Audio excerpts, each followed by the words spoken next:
ಅಯೋಧ್ಯೆಯಲ್ಲಿ ನಿರ್ಮಾಣಗೊಂಡಿರುವಂತಹ ರಾಮ ಮಂದಿರ ಉದ್ಘಾಟನೆಗೆ ಕ್ಷಣಗಣನೆ ಆರಂಭವಾಗಿದೆ. ಈ ಒಂದು ರಾಮ ಮಂದಿರ ನಿರ್ಮಾಣ ಆಗ್ಲೇಬೇಕು ಮೂಲಕ 30 ವರ್ಷಗಳ ಹಿಂದೆ ಕೋಟ್ಯಾಂತರ ಕರಸೇವಕರು ಆ ಒಂದು ಕನಸನ್ನ ಕಂಡಿದ್ರು, ಹೋರಾಟವನ್ನ ನಡೆಸಿದ್ರು. ಅದರ ಪ್ರತಿಫಲವಾಗಿ ಇವತ್ತು ನಿರ್ಮಾಣಗೊಂಡಿರುವಂತದ್ದು. ಇನ್ನು ಆ ಒಂದು ಹೋರಾಟದಲ್ಲಿ ಭಾಗವಹಿಸಿದಂತ ಕರಸೇವಕರು, ಅದರಲ್ಲೂ ಕೂಡ ಮಂಡ್ಯದ ಮದ್ದೂರಿನ ಕರಸೇವಕರು ಒಂದಷ್ಟು ನೆನಪಿನಾಗಿ ಒಂದಷ್ಟು ವಸ್ತುಗಳನ್ನ ಅಯೋಧ್ಯೆಯಿಂದ ತಂದಿದ್ರು.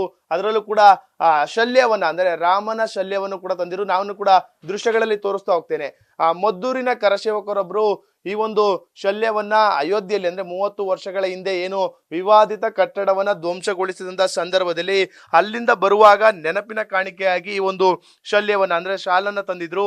ನೀವು ಕೂಡ ನೋಡ್ತಾ ಇದ್ದೀರಾ. ಅಂದು ಏನು ಹೋರಾಟದಲ್ಲಿ ಭಾಗವಹಿಸಿ ಆ ಒಂದು ಶಲ್ಯವನ್ನ ತಂದ್ರು, ಅಂದಿನಿಂದಲೂ ಕೂಡ ಅವರು ತಮ್ಮ ಮನೆಯ ದೇವರ ಮನೆಯಲ್ಲಿ ಆ ಒಂದು ಶಲ್ಯವನ್ನ ಇಟ್ಟು ಪೂಜೆಯನ್ನ ಮಾಡ್ಕೊಂಡು ಬಂದಿರುವಂತದ್ದು. ಅಂದ್ರೆ 30 ವರ್ಷಗಳಿಂದಲೂ ಕೂಡ ನಿರಂತರವಾಗಿ ಪೂಜಾ ಕೈಂಕರ್ಯವನ್ನ ಮಾಡ್ಕೊಂಡು ಬಂದಿದ್ರು. ನೀವು ಕೂಡ ದೃಶ್ಯಗಳಲ್ಲಿ ನೋಡ್ತಾ ಇದ್ದೀರಾ. ಒಂದು ಕಡೆ ನೂತನವಾಗಿ ನಿರ್ಮಾಣಗೊಂಡಿರುವಂತಹ ರಾಮ ಮಂದಿರದ ಭಾವಚಿತ್ರ ಕೂಡ ಇದೆ.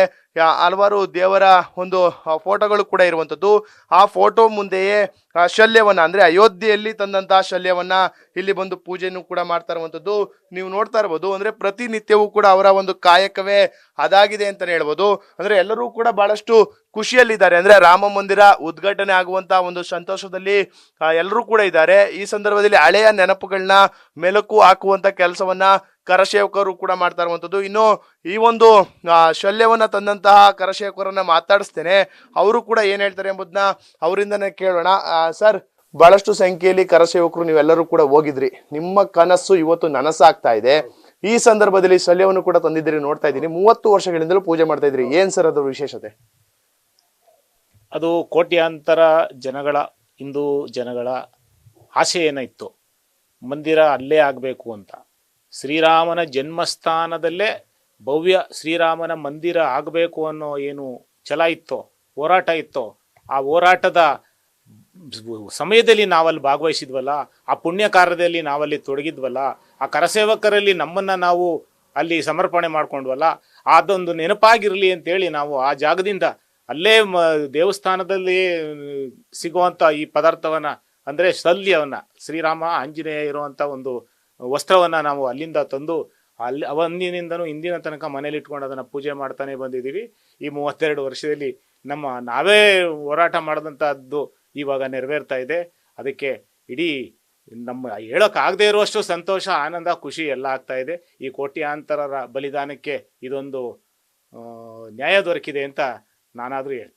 ಅಂದ್ರೆ ಸರ್, 30 ವರ್ಷದಿಂದಲೂ ಕೂಡ ಮಾಡ್ಕೊಂಡು ಬರ್ತಾ ಇದೀನಿ ಪೂಜೆ ಅಂತಂದ್ರಿ. ಅಂದ್ರೆ ಅದ್ ನೋಡಿದಾಗೆಲ್ಲ ನೆನಪಾಗುತ್ತೆ ಸರ್ ನಿಮ್ಮ ಹೋರಾಟಗಳು, ತ್ಯಾಗ, ಬಲಿದಾನಗಳೆಲ್ಲವೂ ಕೂಡ? ಅದೆಲ್ಲ ಈಗ ಏನಾಗುತ್ತೆ ಅಂತ ಹೇಳಿದ್ರೆ, 5,000 ವರ್ಷದಿಂದನೂ ನಡೀತಾ ಇರೋ ಹೋರಾಟದಲ್ಲಿ ನಿರಂತರ ಹೋರಾಟ ಇದು. ಇವತ್ತಿಂದ ಏನಲ್ವಲ್ಲ, ಇವತ್ತಿನಿಂದನೂ ಏನಲ್ಲ, ನಿರಂತರವಾಗಿ ನಡ್ಕೊಬತ್ತಾ ಇರೋದ್ರಿಂದ ಪ್ರಯತ್ನ ನಮ್ದು ಇದ್ದೇ ಇರ್ತಿತ್ತು.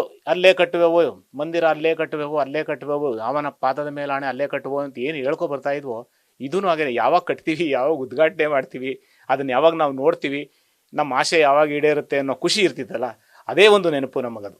ದಿನನಿತ್ಯ ಅದೇ ನೆನಪು, ಅದೇ ಪೂಜೆ ಆಗಲೇಬೇಕು ಅಲ್ಲಿ ಭವ್ಯ ಶ್ರೀರಾಮನ ಮಂದಿರ ಅನ್ನೋದಕ್ಕೋಸ್ಕರನೇ ನಾವು ಪೂಜೆನೂ ಮಾಡ್ಕೊಬರ್ತಾ ಇದ್ದೀವಿ, ಮುಂದೇನೂ ಮಾಡ್ತೀವಿ. ಇನ್ನೂ ಹಲವಾರು ಹಿಂದೂಪರ ಸಂಘಟನೆಗಳು ಈ ಹೋರಾಟದಲ್ಲಿ ಇದ್ದರೂ ಅವ್ರಿಗೂ ನಾವು ಸಮರ್ಪಣೆ ಮಾಡ್ತಾ ಇದ್ದೀವಿ. ಇದು MC ಸಿದ್ದು ಅವರ ಮಾತಾಗಿರುವಂಥದ್ದು. ಅಂದ್ರೆ 30 ವರ್ಷಗಳಿಂದಲೂ ಕೂಡ ಪೂಜೆನ ಮಾಡ್ಕೊಂಡು ಬರ್ತೀವಿ ಎಂಬ ಮಾತುಗಳನ್ನ ಸಿದ್ದು ಅವರು ಹೇಳ್ತಾ ಇರುವಂಥದ್ದು. ಇನ್ನು ಮತ್ತೊಬ್ರು ಕರಸೇವಕರು ಇದ್ದಾರೆ. ಸರ್, ನೀವು ಕೂಡ ಇಟ್ಕೆಗಳನ್ನ ತಂದಿದ್ರಂತೆ, ಮನೆ ಕಟ್ಟುವಂತ ಸಂದರ್ಭದಲ್ಲಿ ಅದನ್ನ ಸೇರಿಸಿ ಕಟ್ಟಿದ್ದೀರಾ. ಏನ್ ಹೇಳ್ತೀರಾ ಸರ್? ಸರ್, ನಮ್ಗೆ ಅಲ್ಲಿ ನೆನಪಾಗಿರ್ಲಿ ಅಂತೇಳಿ ಅಲ್ಲಿಂದ ಇಟ್ಕೆ ತಂದಿದ್ದೆ ಸರ್. ಇಟ್ಕೆ ಗೋಡೆ ಹೊಡೆದಾಗ ತಳಭಾಗದ ಗೋಡೆ ಎಲ್ಲ ಸ್ವಸ್ತಿ ಗುರ್ತಿತ್ತು ಇಟ್ಕೆ. ಆ ಇಟ್ಕೆ ತಂದು ಮನೇಲಿ ಸುಮಾರು ಸೈಟ್ ಪೂಜೆ ಮಾಡಿದೆ. ಆಮೇಲೆ ನಾವು ಮನೆ ಆಧುನೀಕರಣ ಮಾಡ್ಕೊಂಡಾಗ ಅದ್ರ ಜೊತೆಗೆ ಸೇರಿಸ್ಕೊಂಡು ಅದನ್ನು ಒಂದು ರಾಮನ ನೆನಪಾಗಿರಲಿ ಅಂತೇಳಿ ಅದನ್ನು ಸೇರಿಸ್ಕೊಂಡು ನಿಜವಾಗ್ಲೂ ನಮ್ಮ ಕಣ್ಣೆದುರಿಗೆ ರಾಮ ಮಂದಿರ ನಿರ್ಮಾಣ ಆಗ್ತಾ ಇದೆ. ತುಂಬ ಸಂತೋಷ ಆಗ್ತಾ ಇದೆ ಸರ್. ಸರ್, ಇತ್ತೀಚೆಗೆ ನಮೋ ಬ್ರಿಗೇಡ್ ಇಂದ ನಿಮ್ಗೆ ಸನ್ಮಾನ ಮಾಡಿರುವಂಥದ್ದು ಅಂದ್ರೆ ಕರಸೇವಕರು. ಏನ್ ಹೇಳ್ತೀರಾ ಸರ್? ಈ ಒಂದು ಪ್ರೀತಿ, ಇಂಥ ಒಂದು ಕನಸು ನನಸಾಗ್ತಾ ಇದೆ, ಈ ಸಂದರ್ಭದಲ್ಲಿ ಉದ್ಘಾಟನೆ, ಎಷ್ಟು ಖುಷಿ ಇದೆ ಸರ್ ನಿಮ್ಗೆ? ನಮ್ಗೆ ಎಷ್ಟು ಖುಷಿ ಆಗ್ತದೆ ಅಂದರೆ ನೋಡಿ, ನಾವು 32 ವರ್ಷ ಆಯಿತು ಅದು ಕರಸೇವೆ ಮಾಡಿ. ಅವತ್ತು ಇದ್ದಂಥ ನಾವು ಮಾಡಿದಂಥ ಹೋರಾಟನ ಇವತ್ತು ಗುರುತಿಸಿ ನಮೋ ಬ್ರಿಗೇಡ್ ಅವರು ನಮಗೆ ಇವತ್ತು ಒಂದು ಸನ್ಮಾನ ಮುಖಾಂತರ ನಮಗೆ ಒಂದು ಕಾಣಿಕೆಯನ್ನು ಕೊಟ್ಟಿದ್ದಾರೆ. ನಿಜವಾಗ್ಲೂ ನಮ್ಮನ್ನ ಗುರುತಿಸಿರಲ್ಲ ಸರ್, ಅದಕ್ಕಿಂತ ದೊಡ್ಡ ಸಂತೋಷ ನಮಗೆ ಬೇರೊಂದಿಲ್ಲ. ಇದಿಷ್ಟು ಏನು ಅಯೋಧ್ಯೆಗೆ ಕರಸೇವೆಗಾಗಿ ತೆರಳಿದಂತಹ ಕರಸೇವಕರ ಮಾತಾಗಿರುವಂತದ್ದು. ನಮ್ಮ ಪುಣ್ಯ ಈ ಒಂದು ನಾವು ಏನು ಹೋರಾಟವನ್ನ ಮಾಡಿದ್ವು ಅದೇ ಸ್ಥಳದಲ್ಲಿ ಮಂದಿರ ನಿರ್ಮಾಣ ಆಗ್ತಾ ಇದೆ, ಇದೆಲ್ಲವೂ ಕೂಡ ಖುಷಿ ತಂದಿದೆ ಎಂಬ ಮಾತುಗಳನ್ನ ಹೇಳ್ತಾ ಇರುವಂತದ್ದು. ಕ್ಯಾಮ್ರಾ ಪರ್ಸನ್ ಹರ್ಷಿ ಜೊತೆ ನಂದೀಶ್, ನ್ಯೂಸ್ ಫಸ್ಟ್ ಮದ್ದೂರು.